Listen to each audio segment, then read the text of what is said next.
उसके बाद उनके पुत्र, बड़ा पुत्र था उत्कल, उसको राज दिया, उसने मना कर दिया। तो पुष्कर जो था दूसरा, उसने राज को संभाला, उसी से ध्रुव जी का वंश चला। आगे चल के जो भाई था उत्तम, यक्षों ने उसको मार डाला।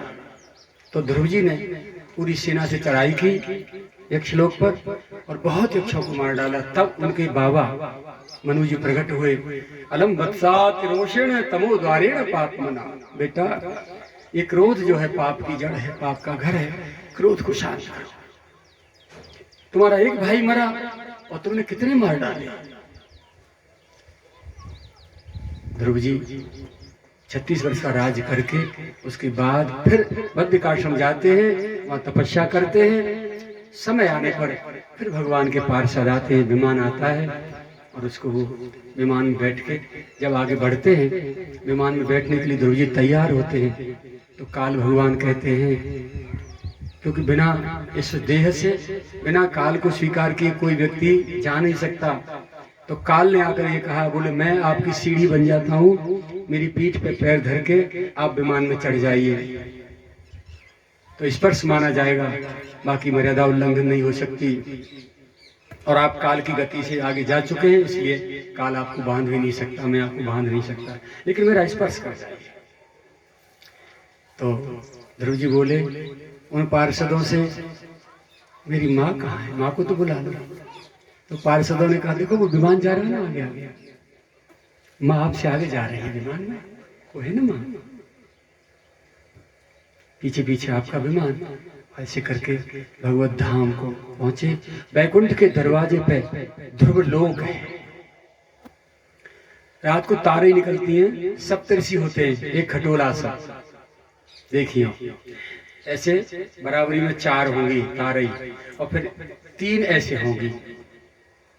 तो उसका जो पीछे वाली जो है, 2 वाला जो हिस्सा है, उसमें जितनी दूरी है उसी दूरी का इधर निकलता है वो। तो उत्तर की दिशा की ओर 7 गुना नाप लेना, जो तारा टिमटिमाए वो ध्रुव तारा है। वैकुंठ का दरवाजा है।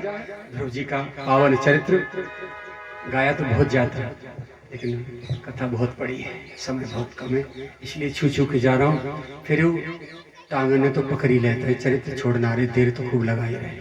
ठीक है, इस प्रकार ध्रुव जी का पावन चरित्र पूरा होता है, आगे वंशावली चलती है। ठीक है, ध्रुव जी के चरित्र के बाद में जब ध्रुव जी के वंश का जो है राज्य समाप्त होता है, तब उनके चाचा प्रियव्रत का शासन काल प्रारंभ होता है। उनको भगवान ब्रह्मा जी, नारद जी उनको योग की दीक्षा देने वाले, तभी ब्रह्मा जी पहुंच के रुक जाओ प्रियव्रत को, इनको योगी मत बनाओ, अभी इनके द्वारा बहुत शासन काल चलना है। उनको फिर भगवान ब्रह्मा जी के द्वारा और आज्ञा दी गई, उन्होंने फिर इसको स्वीकारा। गृहस्थ धर्म में फंसना नहीं चाहते थे, तो भी उनकी इच्छा के बिना, अपनी इच्छा के बिना, और उन्होंने गृहस्थ धर्म को स्वीकारा है। ठीक है,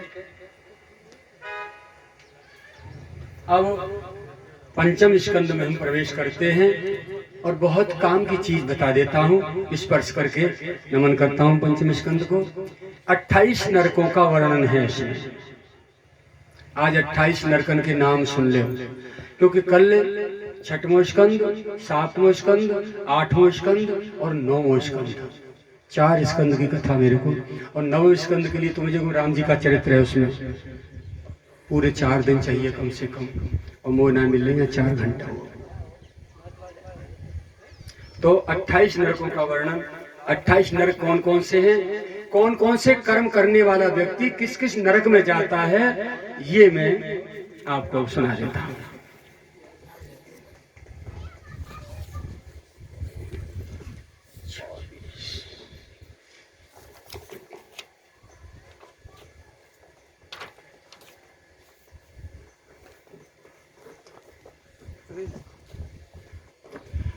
पर स्त्री, पर धन, पर पुत्र का हरण करने वाला व्यक्ति इस तामिश्र नाम के नरक में डाला जाता है। और उसमें क्या होता है, गरम गरम तपे हुए खंबे से चिपटा के बांध दिया जाता है। अग्नि की तरह लोहे के खंभे को धधकते हुए से जो पर स्त्री और पर अपना जो है पर पुरुष का गमन करते हैं, पर धन का हरण करते हैं, दूसरे की संतान का हरण करते हैं, उनको इस नरक में यातना दी जाती है। दूसरा अंधतामिश्र नाम का नरक, छल से बल से दूसरे की स्त्री धन हरण करके अपने परिवार और शरीर का पोषण करने वाला इसमें डाला जाता है, जिसमें स्मृति बुद्धि नष्ट हो जाती है। अब तीसरा रौरव नरक, निरपराध प्राणियों की तन मन धन से वाणी से हिंसा करने वाला, मारपीट करना, तन से मन से बुरा सोचना, उसका धन हरण कर लेना, वाणी से गाली गलौज अपमानित कर देना, ये जो है 4 प्रकार की हिंसा है, तन मन धन और वाणी से। वे सताए हुए प्राणी इस भयंकर नरक में सर्प बनकर उससे बदला लेते हैं, उसे डसते हैं बार बार बार बार बार बार। चौथा महारौरव, जिनकी हिंसा हुई हो वे प्राणी इसमें हिंसक को नोच नोच के खाते हैं। ये लोग जो मार मार के पशुओं को खाते हैं ना, मांसाहार करते हैं, इसमें वही जिनको मार के खाया है, इस नरक में वो प्राणी आते हैं और उसको नोच नोच के खाते हैं। कुंभी पाक आगे का नरक, पशुओं को मारकर खाने वाला इसमें डाला जाता है। खोलते हुए तेल के कड़ाह में डालकर उबाला जाता है। उबलते हुए कढ़ैया में पूरा कड़ा हो ना, गुरुवार हो, तेल खोला के बाम डाल हो जाए, हुआ सेक दे जाए। छठवां काल सूत्र, साधु संत और माता पिता एवं पितरों का द्रोह करने वाला। माता पिताओं का द्रोह प्राय संतान करती हैं, कान खोल के सुन ले भैया। साधु संत और माता पिता एवं पितरों का द्रोह करने वाला इसमें डाला जाता है। तांबे की जलती हुई भूमि पर लिटाया जाता है। तांबे की धरती हो, तपी भाई वहां पे लिटाया हो जाए, नंग धड़ंग करके सिकले बेटा। अब कैसो मत अच्छो लगे तो हो। अब 7वां असिपत्र वन, स्वेच्छा से वेद मार्ग का त्याग करके पाखंड ढोंग करता है, उसे इसमें डालकर यमदूतों के द्वारा कोड़ों की मार लगाई जाती है। दुधारू तलवार दोनों रंग से धार धरी हुई उसके शरीर के टुकड़े टुकड़े किए जाते हैं। ये असिपत्र वन।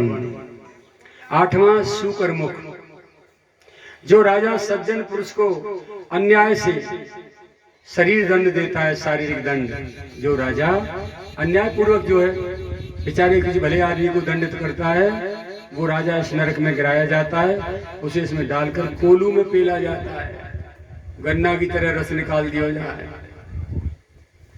अंधकूप, हर जीव का स्वभाव भगवान की ओर से ही बनाया गया है, ऐसा जानकर भी जो कुत्ता बिल्ली मच्छर आदि जैसे जीवों को मारता है, इस नरक में वे जीव एक साथ उसे खाते हैं जिन्हें उसने मारा था।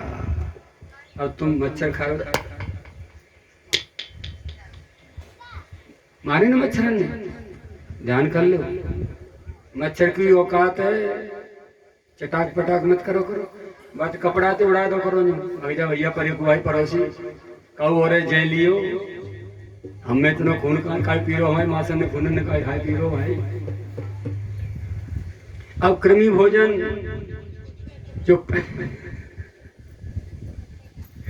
जो पंच महायज्ञ किए बिना ही सबको बांटे बिना अकेला खाता है।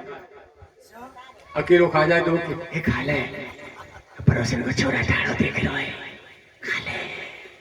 अकेले दबक के गटर गटर सटर सटर खा जाए, उसे ऋषि लोग विष्ठा भोजी कहते हैं। इसलिए संत कभी अकेला नहीं खाता।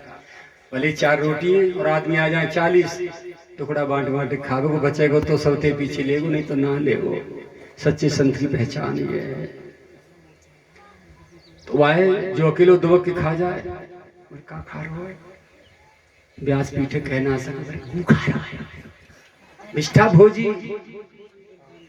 भोजी कहो जाए हैं। ऐसे प्राणी जो इस नरक में कीड़े खाते हैं, वो भी कीड़े ही खाते हैं। जब नरक में भाई कीड़ा खाम और वो कीड़न को भोजन करे। अब देख ले तुम, बड़े चाउमीन और बर्गर में कौन कौन से नाम है बढ़िया बढ़िया है, तुम खाने का सौंट पड़ा के मारे ढकेल पे हो दिया जाए। मैंने बनते देखे वो पानी कायते बने, तुम्हें पता है, बता दूं, पास नहीं जाओगे तुम। गोवर्धन में एक डोकरा मजाक किया हो रामलीला को मनसुखा, ठीक है, वहां ने अपनी ढकेल पे लिख रहा कि चाट ढकेल लगाऊं तो बदनाम चाट भंडार, और बदनाम चाट भंडार से बड़ो प्रख्यात हुआ भाई, बड़ी ख्याति। अब मेरे तो आज इनके कल उनके परसों कैसे बैठ के भोजन, जिनके यहाँ कोई पदार्थ नहीं चलते वैसे, मैं भिक्षा को गयो, मैं बैठो वहाँ, बाकी नाद बाकी बाल्टी और भगोना से भरे धरे उघरे पड़े, और कछु ऐसे जाते में कछु हल्के पीले रंग को ये कपड़ा था वो पानी माँ निरे माखी माछर झींगुर कीड़ा और लाइट वाले कारे कारे फूल फूल के जहर गुब्बारे से, अब आम परे फूल रहे भाई। अब मैं बगल में बैठो तो बाम में बड़ी बड़ी मलू की सुगंध आई, मैं उठ के चल दिया, मैं डोकरा तो गई जी कौन सी मिठाई बन रही है, बोलो तो मनसुख आओ ना, मैंने वही भाषा में बात करी, बोले जो गोलगप्पे में भर के जनता खाती है ना,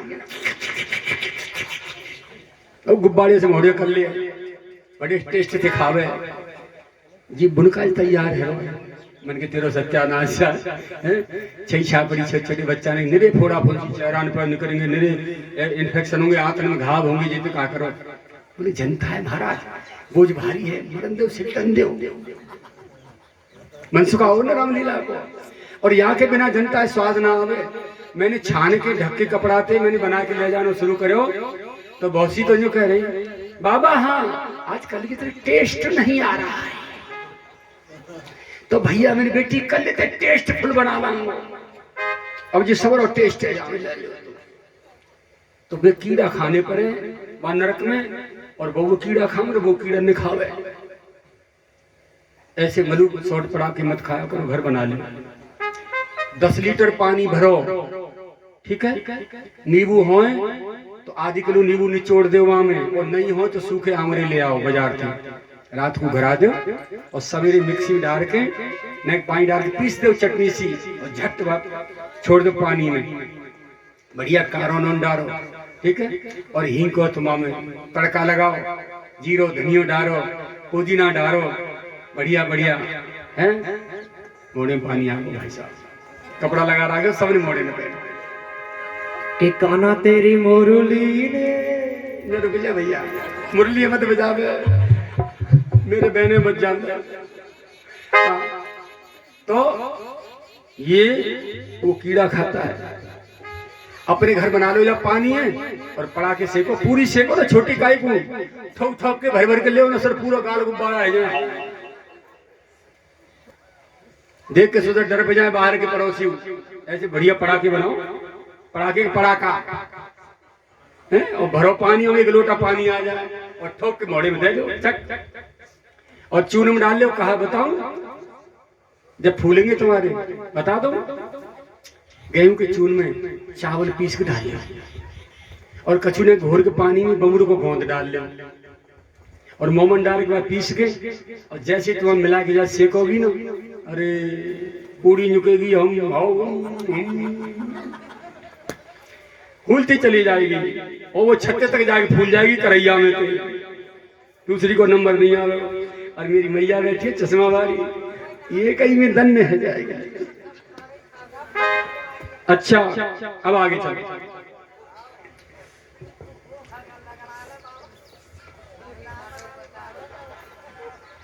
अब आता है तप्त सूर्मी, स्त्री पुरुष, ध्यान से सुनो, जो स्त्री पुरुष मासिक धर्म के समय पर संगम करते हैं, लोहे की तपती हुई प्रतिमाओं से चिपटाए जाते हैं, वो ऐसा एक नरक है तप्त सूर्मी।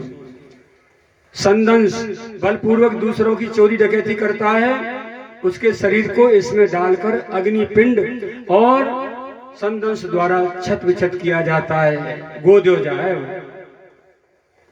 वज्रकंठ की शालमली, जो स्त्री पुरुष मनुष्य योनि को छोड़कर अन्य योनि के जीवों के साथ संभोग करते हैं, उनको इस नरक में लोहे की कांटेदार शालमली पर चढ़ाकर, शालमली कहते हैं पटली जैसी, चढ़ाकर यमदूतों द्वारा घसीटा जाता है।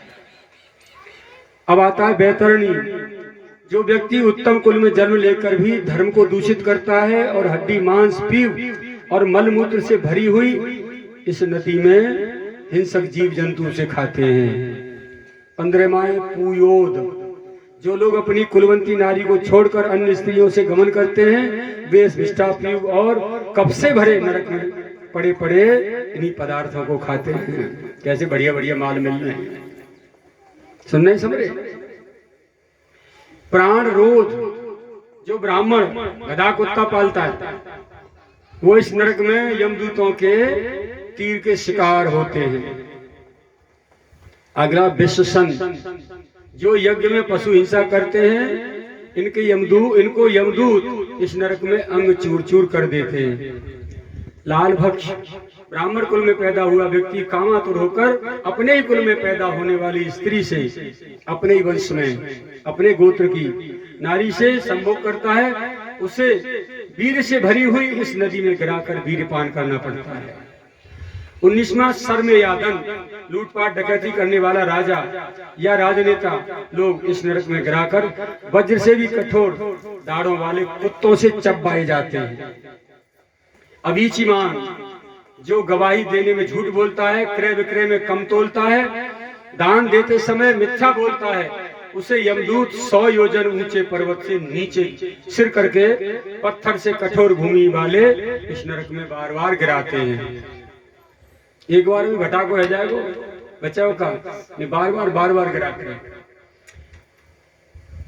अयपान।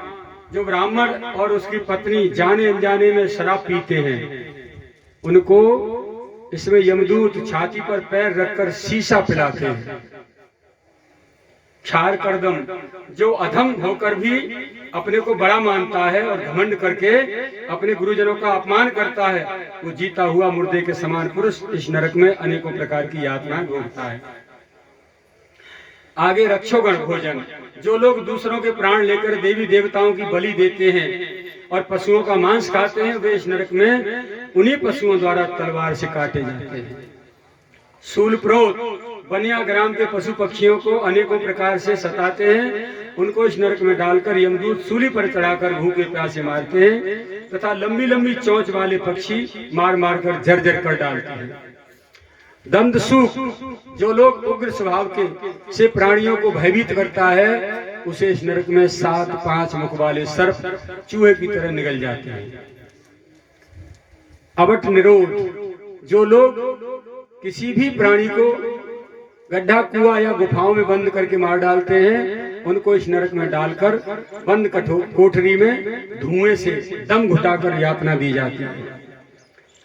पर्यावर्तन। अतिथि और अभ्यागत को देखकर ही जो लोग कष्ट पा जाते हैं, नाक से कोड़ लेते हैं, जेवर पिंड बजारवाए को, इस नरक में वज्र के समान चोंच वाले पक्षी उसकी आंख चोंच निकाल लेते हैं। 28वां अंतिम सूची मुख। धन के गर्व से जो अपने को श्रेष्ठ मानकर दूसरों को बुरी नजर से देखते हैं, दूसरों के बढ़ते हुए धन को देखकर जलता है और अपने धन का सदुपयोग नहीं करता, उसे इस नरक में गिराकर सुइयों से यमदूत द्वारा छेदा और सिया जाता है। ये 28 नरक हैं। ऐसे कर्म करने वालों को ये सजा मिलती है। तो ये भागवत जी का उपदेश आदेश है कि जिनके जीवन में कुछ ऐसी भूलें हो रही हों अपने आप को उनसे बचा ले, भगवान से क्षमा याचना कर लें। ठीक है, अब आरती करो, सूर्यास्त है 12